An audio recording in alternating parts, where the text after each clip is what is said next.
Jenna never imagined my family could be this cruel. I had just returned from the vending machine with a bottle of water when I froze before pushing the heavy door open because hushed voices drifted from behind the privacy curtain. It was not the sound of grieving prayers or tearful goodbyes that stopped me in my tracks, but the cold calculation of money. My sister Tiffany stood there with dry eyes and crossed arms as she told my parents that the Stone Harbor estate would fetch at least $3 million in the current market. My mother let out a sharp breath of relief before she nervously whispered that they had to be careful because I might demand a share if I knew the true value. Then my father cut through their anxiety with a tone of absolute authority that chilled me more than the hospital air. He looked at the fading figure in the bed and delivered a command that I would never forget. "Don't let Jenna find out. After the funeral, we will have everything. She is just a spare part in this family." My hands clenched into fists as I prepared to tear back the curtain and scream at their heartlessness, but a high-pitched, continuous tone suddenly filled the room. The heart monitor flatlined to signal that my grandmother Evelyn had taken her final breath surrounded by vultures instead of love. I swallowed my tears instantly because I realized in that moment that I was no longer a granddaughter mourning a loss, but a soldier entering a war for survival. If you enjoy stories about family betrayal and justice, please hit the subscribe button to follow my journey. 3 days after the incident in the hospital, a relentless Maine downpour blanketed the town cemetery where we gathered to lay grandmother to rest. The gray sky seemed to weep in sympathy with my loss, while the people standing closest to the grave remained completely dry behind their masks of deception. Throughout the entire funeral service, Tiffany and my parents orchestrated a flawless performance of grief for the town's elite citizens. My sister dabbed at completely dry eyes with a lace handkerchief, while my mother leaned heavily against my father, as if she were too distraught to stand on her own. They accepted condolences from neighbors and business partners with practiced grace, speaking in hushed tones about how much they would miss the matriarch of our family. I stood isolated in the last row of the congregation like a stranger intruding on a private event, because no one acknowledged my presence or my genuine pain. The moment the last black luxury sedan pulled away from the iron gates of the cemetery, the sorrow vanished from my father's face instantly. He turned around to look at me with a sharpness that cut through the gloom of the afternoon more than the biting wind.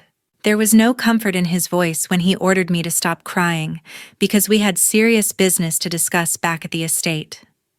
He told me to get in my car and drive home immediately to pack my things, because changes were being made effective tonight. I drove back to the Stone Harbor estate with a knot of anxiety tightening in my stomach, only to find that my family had already anticipated my arrival. When I pulled into the circular driveway, I was horrified to see that I did not even need to enter the house to pack. 2 large black garbage bags sat soaking on the wet driveway bricks, like discarded trash waiting for the morning pickup. I stepped out of my car into the freezing rain and realized with horror that those bags contained my clothes and personal belongings.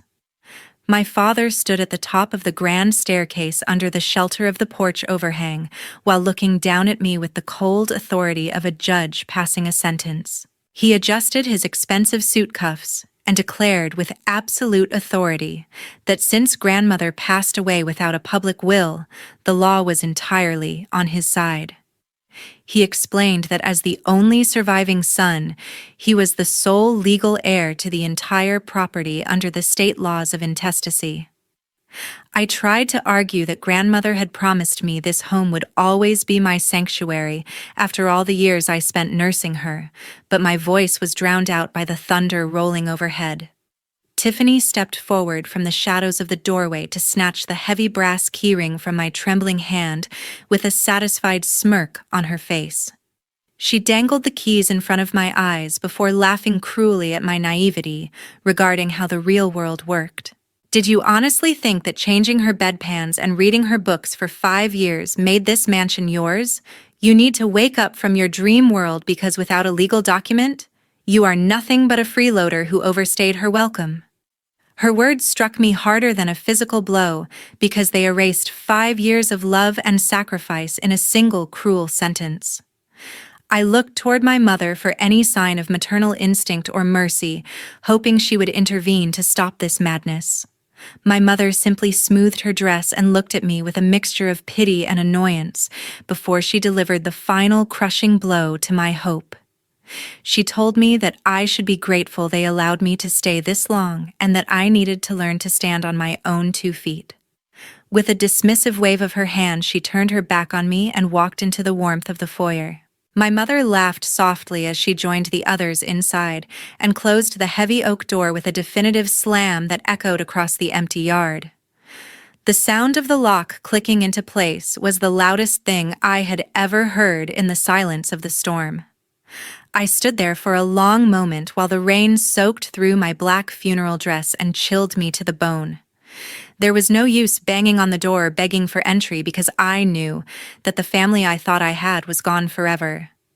I bent down to lift the heavy, soaking wet garbage bags with aching arms and turned away from the only home I had ever known. A wave of absolute despair crashed over me as I trudged toward my car because I had nowhere to go and no one to turn to in this darkness. 1 week passed since the night I was forcibly removed from my home, and the damp chill of Stone Harbor seemed to settle permanently into my bones. The first few nights were spent on a cramped beige sofa in the small apartment of my best friend Sarah, who welcomed me, despite her own overwhelming struggles. I tried to make myself as invisible as possible, because I knew that Sarah was already drowning in unpaid bills while trying to raise her newborn daughter alone. The sound of the baby crying through the thin walls and the exhausted circles under Sarah's eyes made me realize that my presence was just another burden she could not afford to carry. I made the difficult decision to pack my bags quietly while she was at her waitress shift because I could not let my misfortune drag her down with me. Living in my old sedan parked in the far corner of the public park became my new reality as I learned to survive on the fringes of society. My daily routine consisted of waking up before dawn to wash my face in the freezing water of the public restroom sinks before any joggers arrived. I counted every single penny in my wallet to purchase discounted bread from the bakery rack because a hot meal was a luxury I could no longer justify. The leather seats of the car were unforgiving against my back, and the fear of a police officer knocking on the window kept me in a state of constant, exhausting vigilance. I spent hours staring at the fogged windows while wondering how my life had collapsed, from comfortable stability to homelessness in less than a week. One evening, I huddled under a thin blanket and turned on my phone for a brief moment to check for any messages from potential employers. My heart stopped when a notification popped up showing a new photo posted by Tiffany on her social media account. The image showed her holding a crystal flute of expensive champagne while lounging on the bed in what used to be my sanctuary. She had captioned the photo with a cruel statement about finally cleaning out the trash to make room for better things. The humiliation burned hotter than the cold air around me because she was erasing my existence from the house with a smile on her face. I turned off the phone immediately because seeing her celebrate my misery was more painful than the hunger gnawing at my stomach. The date on the screen reminded me that today was actually grandmother's 85th birthday, a day we usually celebrated with her favorite lemon cake. I used the last few dollars I had to buy a small vanilla cupcake from the convenience store and drove to the lighthouse overlook. This was the spot where grandmother used to bring me when the atmosphere in the big house became too suffocating for either of us to bear. I sat on the weathered wooden bench facing the gray Atlantic Ocean and placed the unlit cupcake between us as if she were still sitting there wrapped in her wool shawl. The wind whipped my hair across my face as I silently apologized to her for failing to protect the legacy she had built. As I whispered a quiet, happy birthday to the wind, a sleek black sedan pulled into the empty lot and parked directly beside my battered car.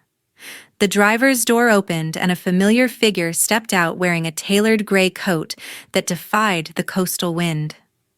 It was my grandmother's private secretary, Mrs. Harper, a woman who had served our family with absolute loyalty and stoicism for over 30 years.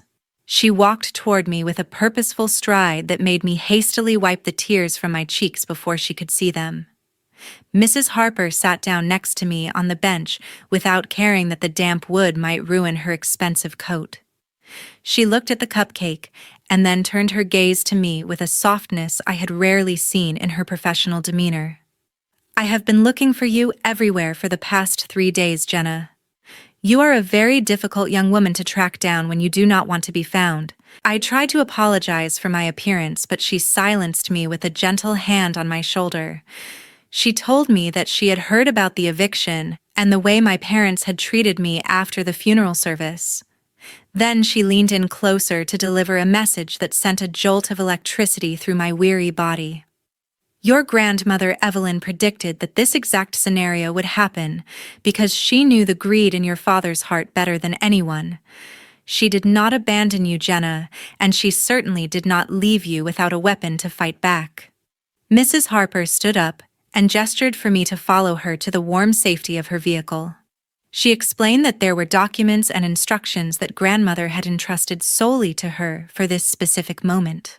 As I climbed into the passenger seat of the luxury car, Mrs. Harper revealed that grandmother had prepared a trap for anyone who tried to harm me. We drove away from the lighthouse with the knowledge that the game was far from over.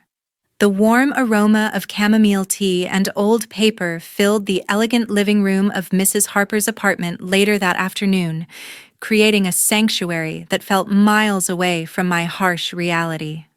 It was a stark contrast to the freezing winds of the coast I had endured for the past week living in my car. Mrs. Harper walked over to a hidden wall safe behind a large oil painting and retrieved a heavy object that looked entirely out of place in such a refined setting. She placed a battered steel box on the mahogany coffee table between us with a heavy thud that made the porcelain teacups rattle in their saucers. The box itself looked like a relic from the last century, with its scratched metal surface, but the locking mechanism welded to the front was terrifyingly modern. A small digital keypad glowed with a menacing red light that pulsed rhythmically like a slow heartbeat waiting to stop forever. Mrs. Harper sat down opposite me and folded her hands on her lap with a gravity that frightened me more than the cold outdoors. She explained that grandmother Evelyn had commissioned this specific security device 3 months before she passed away because she knew exactly what my parents would do to me. The box was equipped with a military-grade chemical failsafe that would instantly destroy the paper contents inside if the incorrect code was entered 3 times in a row. My hands started to sweat profusely as I realized that the future of my life depended on a sequence of numbers I did not know. Mrs. Harper slid a small handwritten note across the table which contained the only clue grandmother had left for me to solve this puzzle. The passcode is the date of the day I felt most proud of my granddaughter. I stared at the handwriting I knew so well, and my mind immediately raced through all the happy memories we shared over the last 5 years of her illness. My first instinct was her 85th birthday, because we had spent the entire day laughing over old photo albums while eating her favorite lemon cake. It was one of the few times I saw her truly carefree and happy, despite her failing health and the constant pressure from my father to sign over the estate. I looked at Mrs. Harper for confirmation, but she remained stoic and told me that she was strictly forbidden from giving me any hints or assistance. With trembling fingers, I reached out to the cold metal keys and punched in the numbers corresponding to her last birthday. A harsh electronic beep sliced through the quiet room, and the red light flashed rapidly before returning to its slow, ominous pulse to signal that my first attempt had failed. My heart hammered against my ribs with a ferocity that made me feel lightheaded as Mrs. Harper leaned forward with genuine concern etched into her usually calm features. She warned me that we had used up one of our chances and that the chemical vial inside the mechanism was now primed to shatter. You must think very carefully, Jenna, because we do not have many opportunities left to fix this injustice. If you enter the wrong code 2 more times, every piece of evidence against your parents will turn into useless ash and they will win. I tried to calm my breathing by closing my eyes and forcing myself to think like the matriarch of a powerful business dynasty rather than just a grandmother. Grandmother always valued success and the continuation of the family legacy above almost everything else in her life, including her own comfort. I remembered the lavish party she threw 5 years ago when my father was finally promoted to CEO of the family real estate firm. I had organized the entire event for her, managing the catering and the guest list so that she would not have to stress over the details. She had given a speech that night about how proud she was that the business would continue to thrive, and I assumed she was proud of my contribution to that success. I felt a sudden surge of confidence as I typed in the date of that gala, certain that I had solved the riddle through the lens of family duty. The box let out another long, high-pitched error tone that sounded like a flat line in a hospital room mocking my assumption. I pulled my hand back as if the metal had burned me, and I watched in horror as the digital display showed that only one attempt remained before destruction. The silence in the room became suffocating as the weight of the situation crashed down on my shoulders, like a physical load that I could not carry. I had failed twice, and now the entire future of my inheritance and my vindication hung by a single thread. The pressure was so intense that I felt like I couldn't breathe, and a paralyzing doubt began to creep into my mind. I started to question if I really knew my grandmother at all, or if our relationship was just a figment of my imagination. Tears welled up in my eyes as I buried my face in my hands, unable to look at the blinking red light any longer without breaking down. I could almost hear Tiffany's cruel laughter echoing in my ears, mocking me for being the failure she always said I was to the family. My parents were probably toasting to their victory right now in the house that should have been mine, unaware that I was losing my last chance to stop them.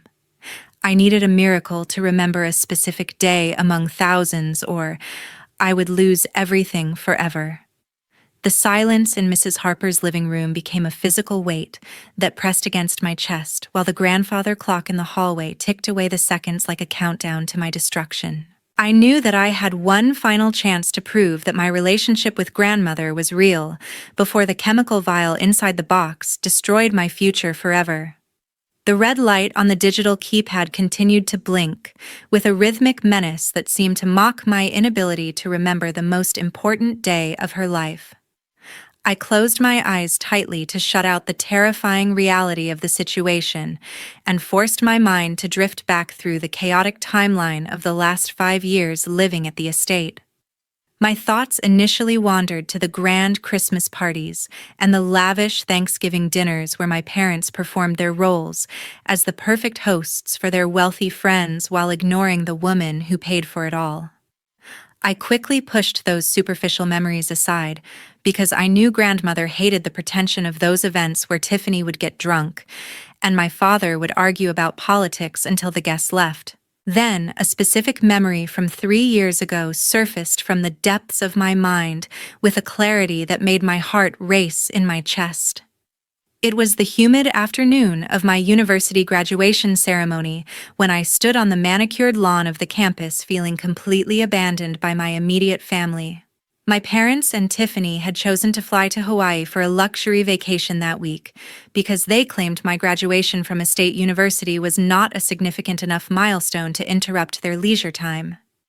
I remembered feeling tears of humiliation stinging my eyes until I saw a solitary figure standing near the entrance gate leaning heavily on a silver-handled cane and wearing a determined smile. Grandmother had defied her doctor's strict orders to stay in bed that day, so she could hire a private driver to bring her to the ceremony just to see me walk across the stage. The memory became so vivid that I could almost smell her lavender perfume as she pulled me into a fierce embrace while I was still wearing my black graduation gown and mortarboard. She had gripped my shoulders with surprising strength, while tears of joy streamed down her wrinkled cheeks and whispered words that I had foolishly dismissed as simple sentimentality at the time. I could hear her voice echoing in my mind as if she were standing right beside me in the room guiding my hand. "You are the only pure hope of this family, Jenna. Today is the day I am happiest because I see you have grown into a woman of integrity who does not need their money to define her worth." My eyes snapped open as the realization hit me that this was the only day she had ever expressed such profound pride in my character rather than my achievements. I reached out with trembling fingers to the cold metal keypad and began to enter the digits of that specific date while praying that my memory had not failed me. The room seemed to spin around me as I pressed the final number and held my breath while waiting for the machine to deliver its final verdict on my fate. A loud mechanical click echoed through the silent apartment like a gunshot, before the menacing red light finally flickered and turned into a steady and welcoming green glow. The heavy lid of the steel box hissed as the pneumatic seal released its pressure and popped open to reveal the treasures that had been hidden from my father's greedy hands. Lying inside was not just a single sheet of paper, but a thick leather-bound folder containing documents that bore the undeniable red wax seal of the state notary. Mrs. Harper let out a gasp of sheer disbelief as she reached into the box to carefully extract the heavy file and began to read through the dense legal text. Her eyes widened behind her spectacles as she turned page after page before she looked up at me with a mixture of shock and vindication on her face. "Oh, my heavens, Jenna. This is not just the last will and testament that gives you the house, but also a detailed record of financial crimes. This file contains bank records proving that your parents have been embezzling company funds and evading taxes for over 10 years because Evelyn collected every single receipt." I reached out to take the deed to the Stone Harbor estate from her hand and felt the cool texture of the paper that legally proved I was not the intruder my family claimed I was. The fear that had paralyzed me since the funeral began to dissolve into a cold determination that hardened my resolve to face the people who had thrown me out into the rain. I looked at the undeniable evidence of their crimes and knew that it was time to return to the wolves' den to take back what was rightfully mine. On that Sunday morning, the taxi carrying me stopped in front of the familiar iron gates of the mansion just as the coastal fog began to lift from the manicured grounds. My heart skipped a beat when I saw that the heavy security gates were standing wide open to the public instead of being locked as they usually were. A massive "For Sale" sign had been pounded aggressively into the center of the front lawn, and its bright red lettering screamed of desperation to liquidate the property as quickly as possible. I noticed several luxury vehicles that I did not recognize parked haphazardly in the circular driveway, suggesting that a private viewing was currently in progress. The sight of strangers encroaching on my grandmother's legacy made my blood boil with a righteous anger that completely eclipsed the fear I had felt just a few days ago. I paid the driver and stepped out onto the pavement with Mrs. Harper right beside me, clutching the black leather portfolio that contained our ammunition. We walked up the stone path toward the front door with a synchronized determination because we both knew that this was the moment everything would change.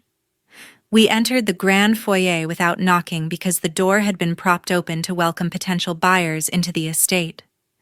The sound of jovial laughter and the clinking of crystal glasses drifted from the formal living room where my family was holding court. I walked silently across the marble floor until I stood in the archway of the living room, observing the scene before anyone noticed my presence. My parents and Tiffany were enthusiastically entertaining a wealthy-looking couple and a man in a sharp suit who was clearly the real estate broker. My mother was pointing at the antique chandelier while lying through her teeth about how much she would miss this home that she had actually hated for years. Tiffany was pouring champagne for the guests and acting the part of the gracious heiress perfectly until she turned around to refill a glass and spotted me standing there. Her smile vanished instantly, replaced by a look of pure venom as she slammed the bottle down on the sidebar hard enough to make the guests jump. Tiffany marched across the Persian rug to block my path with her arms crossed defensively over her chest. She looked me up and down with disdain before raising her voice loud enough for everyone in the room to hear her cruel mockery. "What on earth are you doing back here, Jenna? Did you run out of money already and come crawling back to beg for a handout from us? I told you last week that there is absolutely no place for beggars in this house anymore." The commotion caused the conversation near the fireplace to stop abruptly as everyone turned their attention to the doorway. My father's face turned a deep shade of crimson when he realized that I was interrupting his multi-million-dollar transaction with my unwanted presence. He excused himself from the buyers with a forced smile before storming over to where I stood, with his fists clenched at his sides. He pointed a shaking finger toward the open front door and bellowed at me with a rage that shook the crystal glasses on the table. "Get out of my house immediately, Jenna. I will not have you ruining this morning with your drama. Don't make me call the police to drag you out of here like a criminal, because I will do it without hesitation." I did not flinch at his shouting or the stunned gasps from the potential buyers who were watching the family meltdown unfold. Instead of retreating, as I had done so many times in the past, I calmly sidestepped Tiffany and walked straight to the coffee table in the center of the room. I placed the thick legal folder down in front of the real estate broker with a heavy thud that silenced the room completely. I turned slowly to look my father directly in the eye and delivered the response I had been rehearsing in my head all morning. "Go ahead and call the police right now, Dad. But I am afraid that the person being handcuffed and led away from this house today won't be me."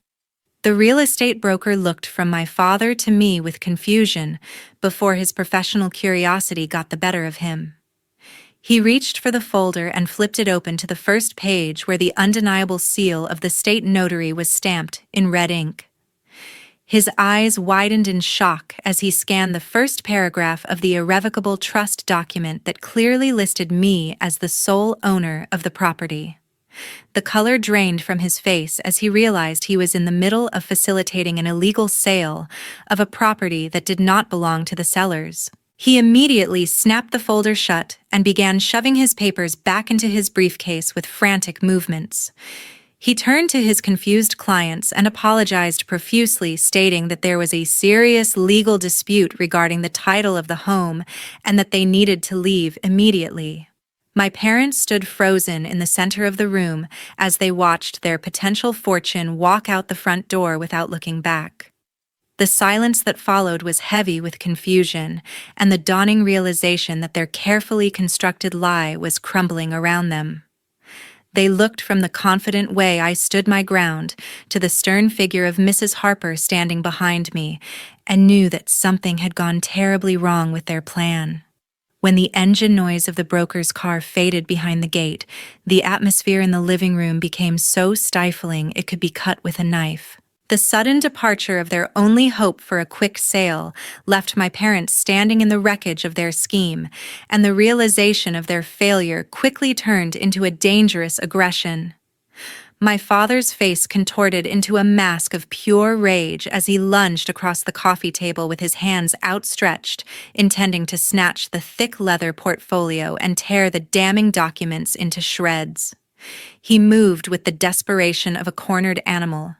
But Mrs. Harper had anticipated his violent reaction with the experience of someone who had watched him for decades.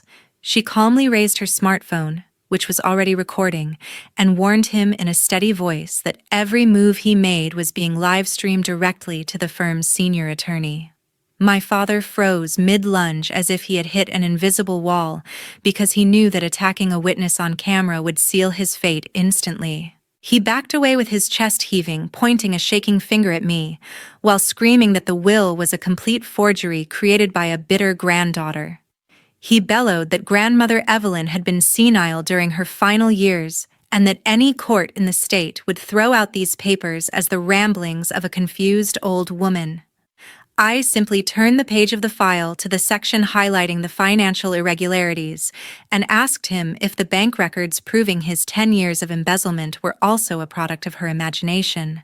The blood drained from his face instantly as the accusation hung in the air, silencing his tirade more effectively than any shout could have done. Just as the weight of his crimes began to sink and the piercing wail of police sirens shattered the quiet of the neighborhood and echoed against the high ceilings of the foyer. Blue and red lights flashed rhythmically through the front windows, casting chaotic shadows across the room that matched the panic rising in my family's eyes.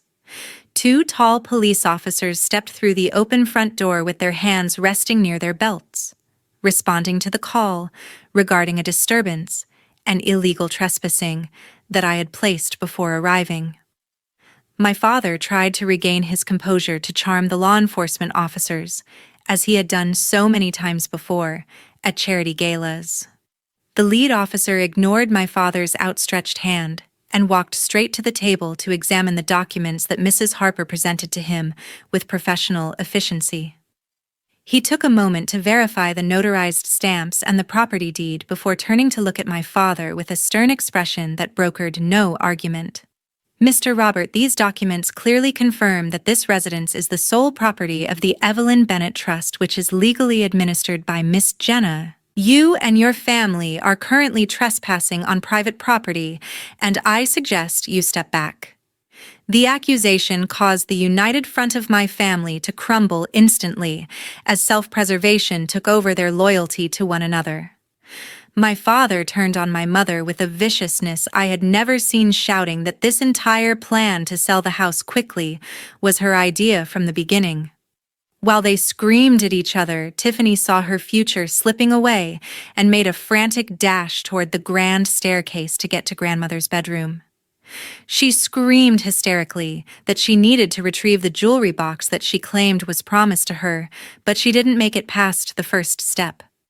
A female officer who had entered behind the others stepped forward to block her path and firmly ordered her not to touch a single item in the house. The police sergeant checked his watch and issued a final ultimatum that resonated through the chaotic room like a thunderclap. He gave them exactly 15 minutes to gather their personal essential items and vacate the premises, or they would be placed in handcuffs and forcibly removed for criminal trespassing. I stood silently by the tall bay window overlooking the driveway, watching the frenzied activity as they threw clothes into suitcases with trembling hands. It was a perfect mirror image of the night they had thrown me out, but this time the bags were being packed by the aggressors. I watched them drag their luggage down the front steps, looking disheveled and stripped of the arrogance they had worn like armor just an hour ago. My father refused to look at me as he shoved his suitcases into the trunk of his car, while Tiffany sobbed loudly about how unfair her life had become. I searched my heart for a shred of pity for the people who had raised me, but I found only a hollow space where my love for them used to be. They had made their choice when they prioritized money over their own daughter, and now they were paying the price for that greed.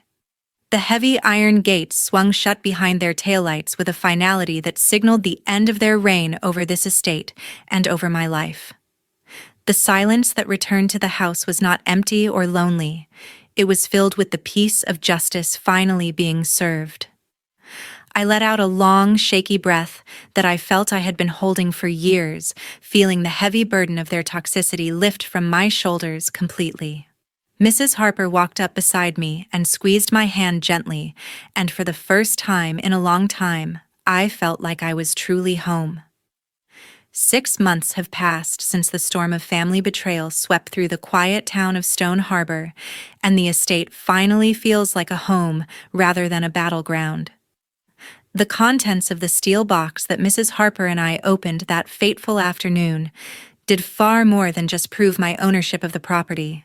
The detailed financial records that Grandmother Evelyn meticulously collected over the years provided the district attorney with undeniable proof of my parents' corporate theft.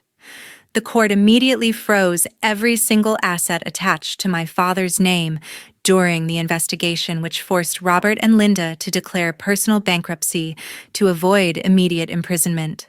My parents are currently living in a dilapidated rental apartment on the outskirts of the city, where they spend their days hiding from angry creditors and blaming each other for their misfortune.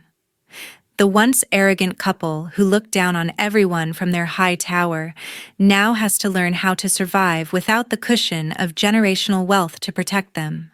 Tiffany suffered a social collapse that was perhaps even more painful than the financial ruin because her identity was entirely built on her status. When the news of the scandal broke across the local papers, her elite circle of friends abandoned her faster than she had abandoned me at the funeral.